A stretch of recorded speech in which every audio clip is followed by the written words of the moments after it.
Hey guys, welcome back to my channel, and if you're new around here, welcome. I'm Faye and I'm a personal stylist passionate about empowering you to feel confident with your personal style.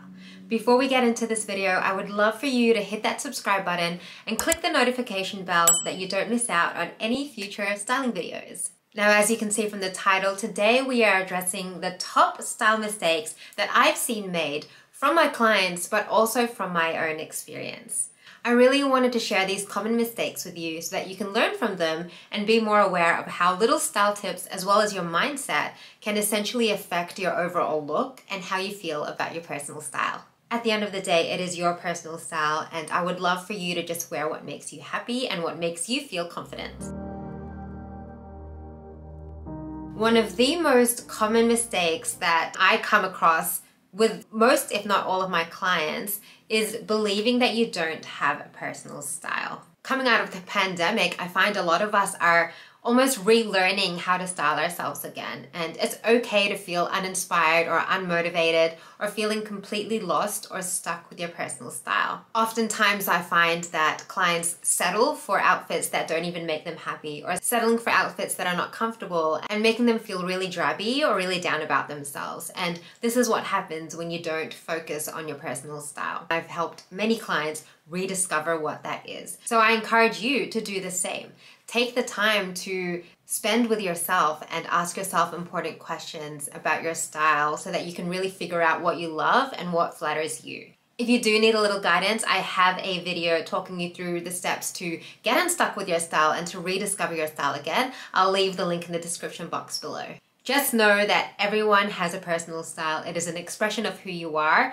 And unless you don't have a personality at all, which is very, very unlikely, then you have a personal style, and it's just about trying to figure out what that is. You'll find that once you discover your personal style, or once you start learning more about you and what you love, creating outfits that feel like you will become second nature.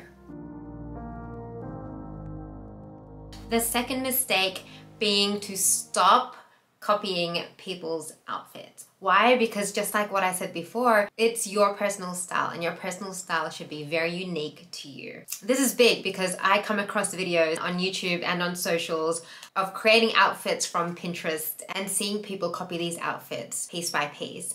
Now, if it is your personal style, then that's fine. That's completely up to you.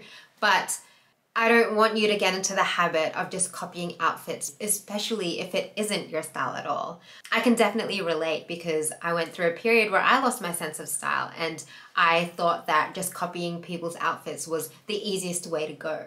And that's what I did for a few months until I realized that although I was copying outfits and although it may have looked like I had everything together, I didn't feel quite like myself on the inside. And that can then lead you to really losing your sense of style and really not knowing what your personal style is. It's okay to take inspiration from outfits that you come across on Pinterest or on Instagram or on the streets, but the key word here is inspiration.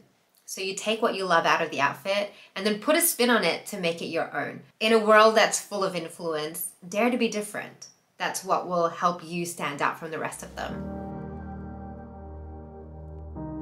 I know how tempting it can be, especially with all of the influence, to buy into the latest trends or to purchase those sale items. It's very attractive, and sales happen so often throughout the year. It's so easy to get sucked into these sales and to get sucked into what the latest trend is out there and to wear what everyone else is wearing. But what you'll find is you'll continue to buy these pieces that you may or may not end up wearing, and they'll end up hanging on the rack with the tag still on them. This will lead you to clutter in your wardrobe, and you'll start to feel overwhelmed because you just have so many options to choose from. At the same time, you don't want to be spending on pieces that are not the best quality for you.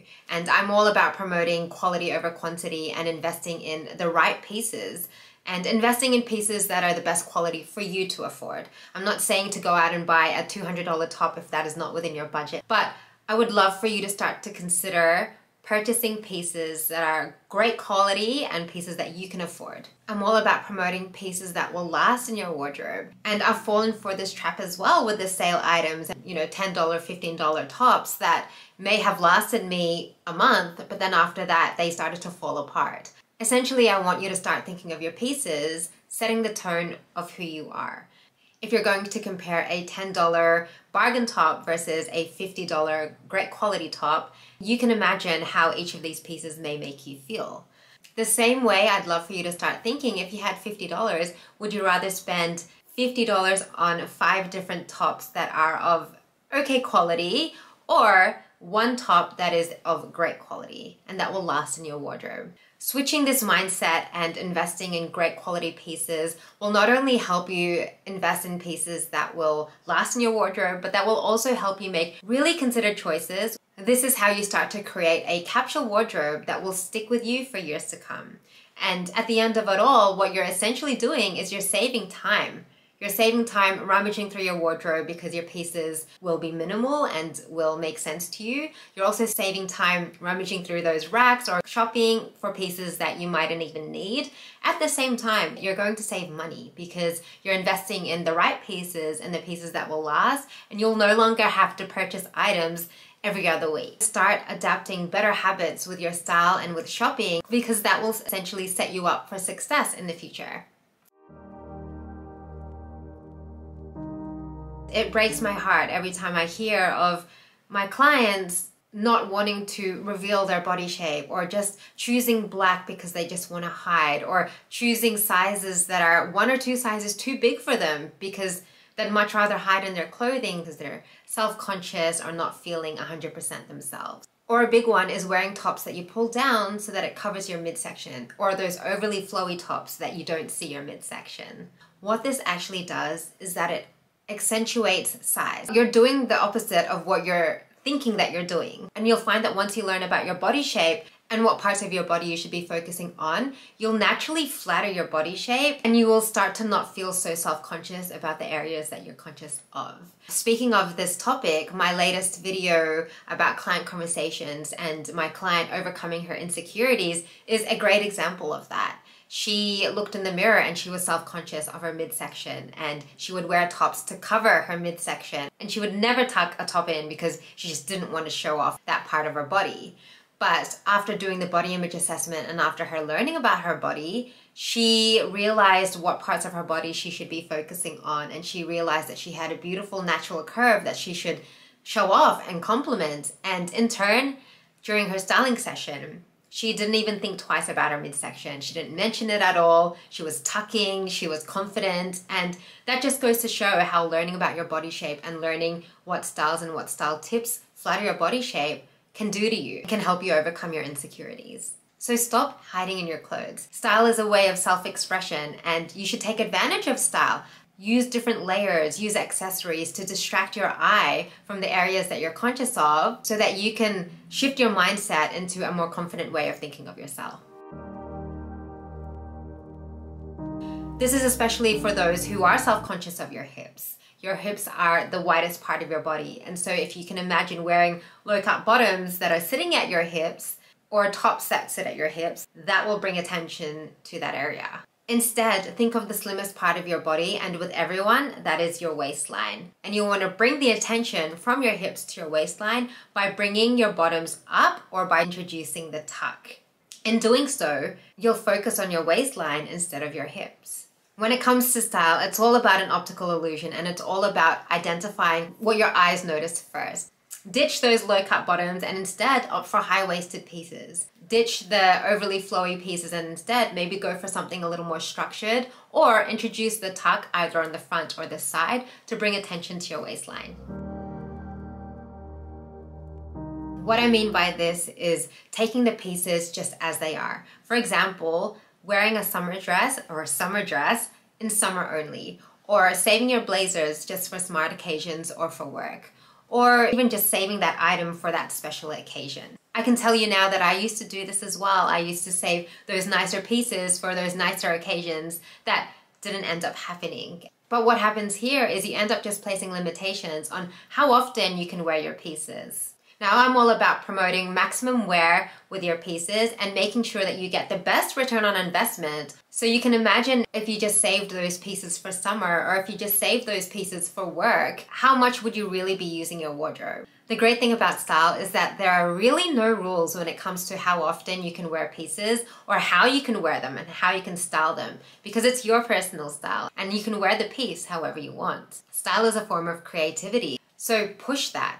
Test your creativity and see where it can take you. There's something really clever about clashing pieces and creating outfits that are quite unpredictable. So wear that summer dress in winter with layers and a pair of boots, or wear that blazer with a pair of denim and a pair of sneakers. By clashing pieces and creating looks that are quite unpredictable, what you're doing is you are adding interest to your outfits and you're adding personality and essentially creating looks that are completely yours.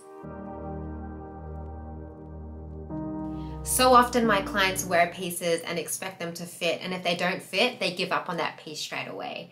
And if I did that with all the pieces in my wardrobe, I probably wouldn't own half of them, if not more. What we need to remember is when pieces are made, they're made according to a fit model. And if your body shape or your height is not the same as the fit model, chances are that piece mightn't fit you the way that you want it to. But that's the beauty of style, and that's why styling exists. Instead of expecting the pieces to just fit you, you want to learn how to manipulate the clothing so that it looks like it was made for you. And you can do this by applying different techniques, by folding, scrunching your sleeves, accessorizing, even layering, and of course, invest in a tailor.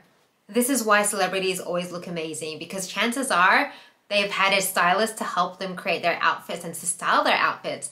And their outfits were probably also custom made to fit them. And so I would love for you to adapt the same kind of process when it comes to styling your outfits. So those are the top 7 mistakes that I would love for you to stop doing or to just be a little more aware of. Please don't feel discouraged because, like I mentioned before, I too have made these mistakes. But that's all part of the journey, progress over perfection. As always, thank you so much for watching this video and for your support.